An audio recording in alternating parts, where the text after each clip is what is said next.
Subscribe करंतु एबे हम चैनल को आउ प्रेस करंतु बेल आइकन को जहाद्वारा आम लेटेस्ट वीडियो नोटिफिकेशन आपण मानंकु सर्वप्रथम मिल जिवो। नमस्कार बंधुगण, जय माँ लक्ष्मी, जय भोलेनाथ। आपण समस्त को आम यूट्यूब चैनल को स्वागत। फ्रेंड्स, आपण समस्त को कही रखुचु कि आगामी ए 5 दिन रे आपणक जीवन रे बहुत बड़ परिवर्तन हेबो। आगामी 2, 3, 4, 5 तारिख रे आपणक जीवन रे महापरिवर्तन आसीबो एवं गुप्त खजाना आपणक पई खोली जिवो। एमिति काहीकि मु कहूची, एहार कारण कोन अटे? फ्रेंड्स, सबु इन्फॉर्मेशन आपणक ए वीडियो रे मु कहिबी। बहुत समय पर ए समय आपणक जीवन रे आसीछि। ए समयर लाभ उठेबा आपण समस्तनक पई बहुत बड़ दायित्व अटे।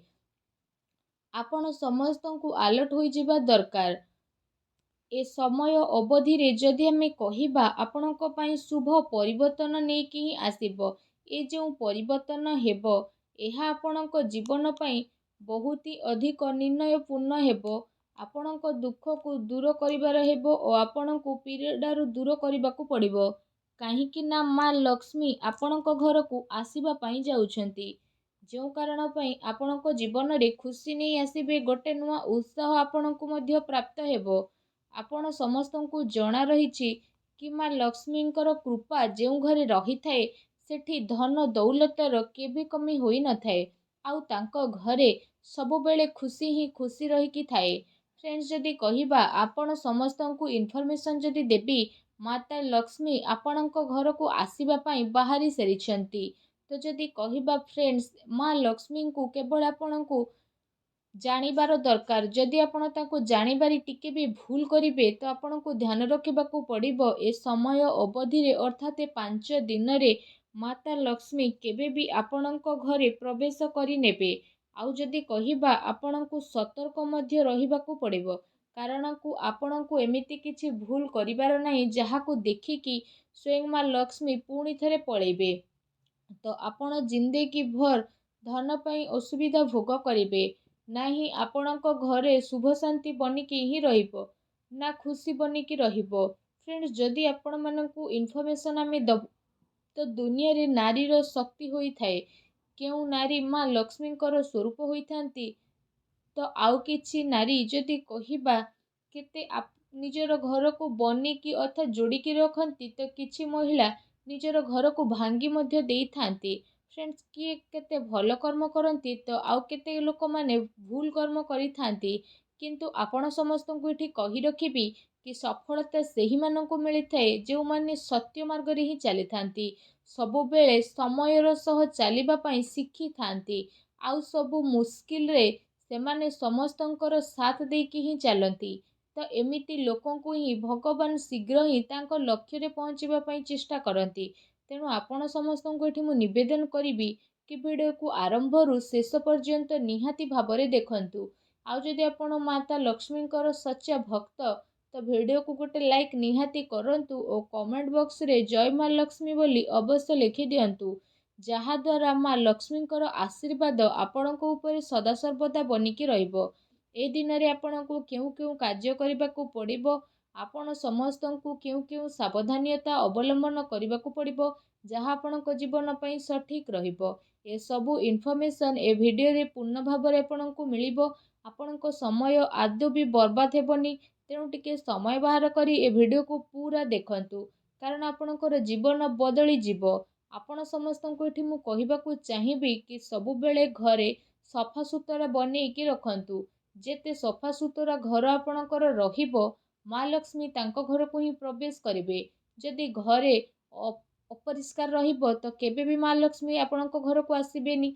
सबु बेले आपण हसिकी रुहंतु, कारण बहु को, पत्नी को, झियो को कोन कहा जाई थाए कि घरर लक्ष्मी। तो जदि घरर लक्ष्मी जेते अधिक खुशी रहिबे, घरे लक्ष्मी सेते अधिक आसीबे। तो जेते अधिक चिंता बा राग रहिबे सेते अधिक दरिद्रता आपणको घर को आसीबो। तेणु आपणको एहा जानिबा दरकार, जदि घरे लक्ष्मी आपणको दरकार तो आपणको खुशी रहिबार अछि, स्वस्थ रहिबार अछि। जदि घरे दरिद्रता चाहुछंती तो आपण लड़ाई झगड़ा करि पारंती, आउ घर को पूरा बिगाड़ी मध्य पारंती। ଏହା ଆପଣଙ୍କ ଉପରେ ନିର୍ଭର ଅଟେ। ଆପଣଙ୍କୁ ଗୋଟେ ମହତ୍ତ୍ୱପୂର୍ଣ୍ଣ ଇନଫର୍ମେସନ୍ ଏଠି ଦେବାକୁ ଚାହିଁବି। ଆପଣଙ୍କ ଘରେ ଯଦି ବହୁତ ଅଧିକ ଆର୍ଥିକ ଅସୁବିଧା ହେଉଛି, ପଇସାର ପ୍ରୋବ୍ଲେମ୍ ରହିଛି, ତ ଯଦି କହିବା ଆପଣଙ୍କର ଦ୍ୱାର ଯେବେ ନିର୍ଧନ ବ୍ୟକ୍ତି କିଏ ଆସୁଛନ୍ତି ତ ତାର ସହାୟତା ନିହାତି ଭାବରେ କରନ୍ତୁ। ଯଦି ଆପଣଙ୍କ ଦ୍ୱାରରେ ଗୋମାତା ଆସୁଛନ୍ତି ତ ତାଙ୍କୁ ରୁଟି ନିହାତି ଭାବରେ ଖୁଆନ୍ତୁ।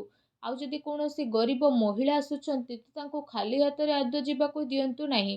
ଏସବୁ ରୂପରେ ଭଗବାନ ପରୀକ୍ଷା ନେଇଥାନ୍ତି, ଆଉ ସେ ପରୀକ୍ଷାରେ ଆମକୁ ସଫଳ ହେବା ପାଇଁ ମଧ୍ୟ ପଡ଼ିଥାଏ। ଭଗବାନ କୌଣସି ବି ରୂପରେ ଆସିପାରନ୍ତି, ବାସ୍ ଆମକୁ ସ୍ୱାଗତ କରିବା ଦରକାର। ଯଦି ଆମର ସ୍ୱାଗତରେ କମି ରହିଯିବ କିମ୍ବା ଆମେ କାହାର ନିରାଦର କରିବା ତ ମା ଲକ୍ଷ୍ମୀ ଆମ ଘରକୁ କେବେ ବି ପ୍ରବେଶ କରିବେ ନାହିଁ। ତ ଆପଣଙ୍କୁ ଧ୍ୟାନ ରଖିବାର ଏଠି ଅଛି କି କୌଣସି ଗରିବ ମହିଳା, ପଶୁ ପକ୍ଷୀ, କାହାର ଅପମାନ ଆଦୌ ଆପଣ କରନ୍ତୁ ନାହିଁ। କାହାକୁ ଆଦର କରନ୍ତୁ, ନିରାଦର କରନ୍ତୁ ନାହିଁ। ସମସ୍ତେ ଚାହିଁଥାନ୍ତି କି ମା ଲକ୍ଷ୍ମୀଙ୍କର କୃପା ତାଙ୍କ ଘର ଉପରେ, ତାଙ୍କ ଉପରେ ସଦାସର୍ବଦା ବନିକି ହିଁ ରହୁ। କିନ୍ତୁ ଲୋକମାନଙ୍କୁ ଏହା ଜଣା ନଥାଏ କି କେଉଁ କ୍ଷେତ୍ରରେ ମା ଲକ୍ଷ୍ମୀ ପ୍ରସନ୍ନ ହୁଅନ୍ତି ଆଉ କେଉଁ ଜିନିଷରେ ମା ଲକ୍ଷ୍ମୀ ରାଗି ଯାଆନ୍ତି। ଯଦି ଆପଣ ଆପଣଙ୍କ ଘରେ ଏ ତିନୋଟି ଜିନିଷ ରଖିଥାନ୍ତି ତ ମା ଲକ୍ଷ୍ମୀ ସ୍ୱୟଂ ପ୍ରସନ୍ନ ହୋଇ ଆପଣଙ୍କ ଘରକୁ ଆସିବା ପାଇଁ ବିବଶ ହୋଇଯିବେ। ଆମେ ଆପଣମାନଙ୍କୁ ତିନୋଟି ଏମିତି ଜିନିଷ ବିଷୟରେ କହିବୁ ଯେଉଁ କାରଣ ପାଇଁ ଆପଣ ଯେଉଁ ଜିନିଷକୁ ଘରେ ରଖିବେ ତ ଏ ଦିନରେ ପଇସାର ପ୍ରୋବ୍ଲେମ୍ ଆପଣଙ୍କୁ କେବେ ବି ହେବ ନାହିଁ। ଫ୍ରେଣ୍ଡସ୍, ଏ ଜିନିଷ ରଖିବା ଦ୍ୱାରା ମା ଲକ୍ଷ୍ମୀଙ୍କର କୃପା ସଦାସର୍ବଦା ବନିକି ରହିବ। ଆପଣଙ୍କ ଘରେ ମା ଲକ୍ଷ୍ମୀ ଆସି ବାସ ମଧ୍ୟ କରନ୍ତି, ଯେଉଁ କାରଣ ପାଇଁ ଆପଣଙ୍କର ସବୁ ସମସ୍ୟା ଖତମ ମଧ୍ୟ ହୋଇଯାଏ। ଫ୍ରେଣ୍ଡସ୍, ଆପଣମାନଙ୍କୁ ଏଠି କହିବା ପାଇଁ ମୁଁ ଚାହିଁବି କି ପ୍ରଥମଟି ହେଉଛି, ଯଦି ଆପଣ ହନୁମାନ ଚାଳିଶାର ପାଠ କରୁଛନ୍ତି, ହନୁମାନଜୀଙ୍କର ଭକ୍ତ, ହନୁମାନଜୀଙ୍କର ପୂଜା ଆରାଧନା ଯଦି ଆପଣ କରୁଥାନ୍ତି ତ ଆପଣଙ୍କ ଜୀବନର ସବୁ ସଙ୍କଟ ଦୂର ହେବ। ଘରର ଦକ୍ଷିଣ ପଶ୍ଚିମ ଦିଗରେ ଆପଣ ଭଗବାନ ହନୁମାନଙ୍କର ଫଟୋକୁ ନିହାତି ଲଗାନ୍ତୁ। ଆପଣଙ୍କ ଘରେ ଆସୁଥିବା ସବୁ ଅସୁବିଧା ଦୂର ହୋଇଯିବ। ତା ସହିତ ଯେମିତି ଆପଣ ହନୁମାନଙ୍କର ଫଟୋକୁ ଲଗାଉଛନ୍ତି ତ ଘରେ ଯେତେ ବି ନକାରାତ୍ମକ ଊର୍ଜା ରହିଛି ତାହା ଧୀରେ ଧୀରେ ସମାପ୍ତ ହେବା ପାଇଁ ଲାଗିବ, ଆଉ ଆପଣଙ୍କ ଜୀବନରେ ସକାରାତ୍ମକତା ବନିକି ହିଁ ରହିବ। ଫ୍ରେଣ୍ଡସ୍, ଦ୍ୱିତୀୟଟି ହେଉଛି ବାସ୍ତୁ ଭଗବାନଙ୍କର ଫଟୋ। ଯଦି ଆପଣଙ୍କ ଘରେ ବାସ୍ତୁ ପ୍ରୋବ୍ଲେମ୍ ହେଉଛି, ଧନହାନି ହେଉଛି, ଧନର ଅବାଗତ ଲାଗିକି ରହୁଛି ତ ବାସ୍ତୁ ଭଗବାନଙ୍କର ଫଟୋ ଲଗାଇବା ଅତି ଆବଶ୍ୟକ ଅଟେ। ଏହା ଅତ୍ୟନ୍ତ ଉତ୍ତମ ଉପାୟ ଅଟେ। ଏହାଦ୍ୱାରା ଘରେ ବାସ୍ତୁ ଦୋଷ ବହୁତ ଶୀଘ୍ର ଖତମ ହୋଇଯାଇଥାଏ। ତୃତୀୟଟି ହେଉଛି, ଆପଣଙ୍କୁ ଘରର ବାହାରେ ଦକ୍ଷିଣ ଦିଗରେ ଗୋଟେ ତମ୍ବାର ପାତ୍ରରେ ଜଳ ଭର୍ତ୍ତି କରି ରଖିବାର ଅଛି। ଆଉ ସେଥିରେ ଅଳ୍ପ ଟିକେ ଗଙ୍ଗା ଜଳ ଢାଳନ୍ତୁ, ଆଉ ତାକୁ ରଖିକି ଘରର ଦକ୍ଷିଣ ଦିଗରେ ନିହାତି ଭାବରେ ରଖିଦିଅନ୍ତୁ। ଏପରି କରିବା ଦ୍ୱାରା ସକାରାତ୍ମକ ଊର୍ଜା ଘରେ ପ୍ରବେଶ କରିବ। ଆଉ ଏମିତି ଆପଣ କରିପାରିବେ। ତା ସହିତ ଛୋଟ ଦକ୍ଷିଣ ପୂର୍ବ ଦିଗରେ ରଙ୍ଗୋଲି ବନେଇକି, ଅର୍ଥାତ୍ ଆପଣ ତାକୁ ଥାଳିରେ ମଧ୍ୟ ରଖିପାରିବେ। ଏପରି କରିବା ଦ୍ୱାରା ଆପଣଙ୍କର ଘରେ ଖୁସି ହିଁ ଖୁସି ଆସିବ। ତ ଫ୍ରେଣ୍ଡସ୍, ଆଶା କରୁଛି ଆଜିର ଭିଡ଼ିଓ ଆପଣଙ୍କୁ ନିହାତି ଭଲ ଲାଗିଥିବ। ଯଦି ଏ ଭିଡ଼ିଓ ଆପଣଙ୍କୁ ଭଲ ଲାଗିଥାଏ ତ ଭିଡ଼ିଓକୁ ଲାଇକ୍ କରନ୍ତୁ, ଆଉ ଯଦି ଚ୍ୟାନେଲରେ ନ ଆସିଛନ୍ତି ତ ଚ୍ୟାନେଲକୁ ବି ସବସ୍କ୍ରାଇବ୍ କରନ୍ତୁ। ଧନ୍ୟବାଦ।